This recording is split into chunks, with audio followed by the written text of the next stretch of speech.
Perception کو کیسے بدلا جائے گا فہد صاحب؟ کیونکہ جو ریالٹیز ہیں ان سے زیادہ پاورفل اور اسٹرانگ جو ہیں وہ پرسیپشنز ہوتی ہیں، اور عمومی تاثر یہ ہے کہ پاکستان تحریک انصاف جو ہے وہ منظر عام سے غائب ہے، لیکن اس کے باوجود وہی ہے ایک سیاسی جماعت، اور اگر الیکشن کل بھی ہوتا ہے یا چند دنوں کے بعد بھی ہوتا ہے تو صرف تحریک انصاف ہی ہوگی۔ اس بارے میں آپ کیا کہیں گے؟ اور بیرسٹر گوہر کی نامینیشن کیا ہے؟ آپ کو لگتا ہے کوئی مفاہمت کی کوشش ہے جس کو کہ ایک پوائنٹ آف ویو بنایا جا رہا ہے؟ شکریہ آسما، میں بڑے غور سے سن رہا تھا جو شاہد رند صاحب نے بات کیا، محمود جان صاحب نے، اور دونوں نے بڑے ہی اہم نقطے جو ہیں وہ سامنے رکھے ہیں۔ وہ ریالٹی آن دا گراؤنڈ ہے۔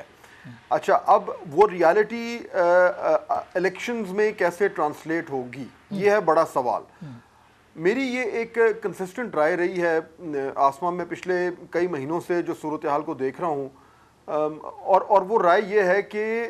اس وقت ایونٹس جو ہیں وہ کوئی بہت زیادہ پلانڈ طریقے سے نہیں چل رہے۔ یعنی اگر یہ کہنا آج سے 2 مہینے پہلے اگر سپٹمبر اکتوبر میں کوئی کہتا کہ نومبر میں یہ صورتحال ہوگی تو شاید وہ پریڈکٹ کرنا مشکل تھا، کیونکہ چیزیں بڑی تیزی سے تبدیل ہو رہی ہیں۔ لیکن اس کے ساتھ ساتھ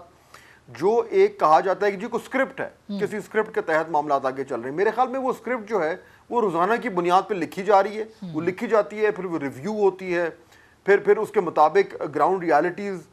کو سامنے رکھتے ہوئے اس میں کوئی امینڈمنٹس ہوتی ہیں، اور پھر معاملہ جو ہے وہ ایک اور طرف چل پڑتا ہے۔ الیکشن تک تو معاملات یوں ہی چلیں گے، اور یہی وجہ ہے کہ آج بھی آسما یہ سوال ہو رہا ہے کہ جی الیکشن ہوں گے کہ نہیں ہوں گے۔ آپ جس محفل میں آپ بیٹھتی ہوں گے، آئی ایم شیور کہ آپ سے بھی سوال ہوتا ہوگا، شاہد صاحب سے یا محمود صاحب سے بھی یہی سوال ہوتا ہوگا۔ صحافی کا چہرہ دیکھتے ہی پہلا سوال ہوتا ہے جی الیکشن ہو رہے ہیں کہ نہیں ہو رہے۔ اور الیکشن کمیشن نے اس کے اوپر بہت پیمرا سے رجوع کرنے کا فیصلہ بھی کیا ہے فہد صاحب۔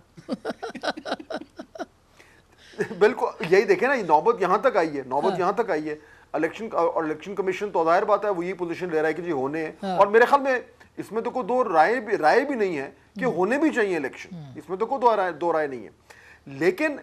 الیکشنز ہونا اور ایک ایسے ماحول میں جہاں پہ پرسپشن اور ریالٹی میں فرق ہو، جس کا ذکر آپ نے کیا ہے، یہاں پہ جو ہے وہ معاملات تھوڑے سے پیچیدہ ہو جاتے ہیں۔ اور میرے خیال میں جو کوسچن آف آر ٹائمز وہ ہے یہ کہ یہ کیسے ممکن ہوگا کہ ریالٹی کچھ اور ہے، اور اس ریالٹی کے مطابق الیکشنز کے بعد جو ریالٹی نکلے وہ کوئی مختلف ہو۔ یہ وہ بڑا سوال ہے جس کے گرد پاکستان کی تمام تر سیاست جو ہے وہ گھوم رہی ہے۔ اور میں آسما آپ کو سچی بات بتاؤں، اگر اس وقت پاکستان میں کوئی ایک شخص ہے جو یہ کہتا ہے کہ جی مجھے اچھی طرح معلوم ہے کہ یہ جو پرسیپشن اور ریالٹی کے درمیان ڈفرنس ہے اس کو کیسے سیٹل کیا جائے گا، تو میرے خیال میں وہ غلط بیانی کر رہا ہے۔ یہ کسی کو بھی نہیں معلوم، ٹاپ سے باٹم تک ہر شخص اس کشمکش میں پھنسا ہوا ہے۔ اس کی وجہ یہ فہد صاحب، اس کی وجہ یہ نہیں ہے کہ دیکھیں، اس کی وجہ یہ نہیں ہے کہ ہم جو اسٹوڈیوز میں بیٹھے ہوئے جرنلسٹ ہیں وہ کچھ اور سوچتے ہیں، جو تجزیہ نگار، تبصرہ نگار اسٹوڈیو میں بیٹھ کے بات کرتے ہیں وہ اور ہیں، جو گراؤنڈ ریالٹیز کو جاننے والے رپورٹر ہیں، صحافی ہیں، ان کو پتہ ہے کہ اس وقت گراؤنڈ پہ صورتحال کیا ہے، اور ایک ڈسکنیکٹ میڈیا کے اندر بھی ہے اس معاملے کے اندر، جو کہ اس پرسیپشن کو ریالٹی کے طور پہ دکھا رہا ہے۔ نہیں، یہ بات ٹھیک ہے آپ کی، وہ کیوں دکھا رہا ہے اس پہ ایک الگ بحث ہو سکتی ہے، لیکن جو شخص بھی دیکھیں نا، ایک تو ایک ہے سائنٹیفک پولنگ، اور دوسرا اس کا ایکسٹریم ہے میری اور آپ کی یا فرد واحد کی رائے۔ اگر آپ یہ جو پورا اسپیکٹرم ہے from one extreme to the other, اس پورے اسپیکٹرم میں دیکھیں تو ایک عجیب سا ایک معمہ ہے کہ جو ایک تصویر ہے وہ ایک ہی طرح کی نکل رہی ہے، اینیکڈوٹل ایویڈنس بھی ایک ہی بات کہہ رہا ہے، اور جو جس طرح کے بھی سرویز ہیں وہ بھی ایک بات کہہ رہے ہیں۔ اب یہ برا ہے، اچھا ہے، نہیں ہونا چاہیے،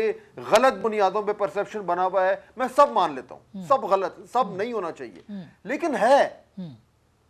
اب اس کا کیا کریں؟